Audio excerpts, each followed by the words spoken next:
Méditation du 6 juin. 5 petites pierres. David dit encore: L'Éternel qui m'a délivré de la griffe du lion et de la patte de l'ours me délivrera aussi de la main de ce Philistin. Alors Saül dit à David: Va et que l'Éternel soit avec toi. 1 Samuel 17, le verset 37. David apprit que ce défi adressé à l'armée transie de frayeur lui était répété jour après jour, sans qu'un seul homme ait encore osé le relever. Suffoqué de honte et d'indignation et remué jusqu'au fond de l'âme par le désir de venger l'honneur du Dieu vivant et le prestige de son peuple, David s'écria: Qui est donc ce Philistin, cet incirconcis, pour lancer un défi aux troupes du Dieu vivant? Au verset 26. Texte tiré du livre Patriarches et Prophètes, chapitre 63, pages 629 à 630. Dans son humilité et son zèle pour Dieu et son peuple, David proposa de confronter cet arrogant. Saül y consentit et le fit revêtir de son armure royale, mais celui-ci refusa de la porter. Il déposa l'armure du roi car il ne l'avait pas testée. En revanche, il avait éprouvé Dieu et en lui faisant confiance, avait remporté plusieurs victoires. Revêtir l'armure de Saül allait donner l'impression qu'il était un guerrier, alors qu'il n'était que le petit David qui gardait les moutons. Ce n'est pas qu'il ne voulait qu'aucun crédit ne soit accordé à l'armure de Saül, mais il avait placé sa confiance dans le Seigneur Dieu d'Israël.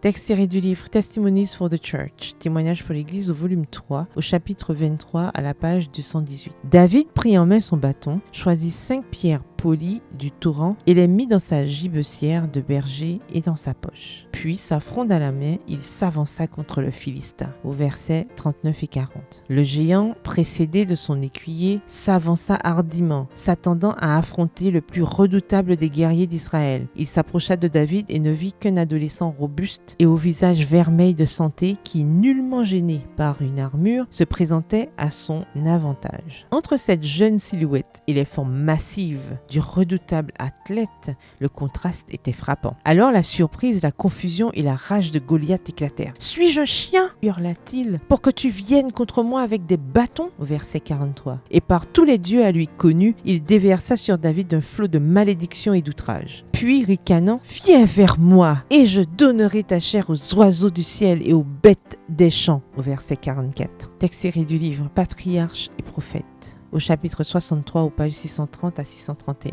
Bonne soirée, que l'Éternel vous bénisse.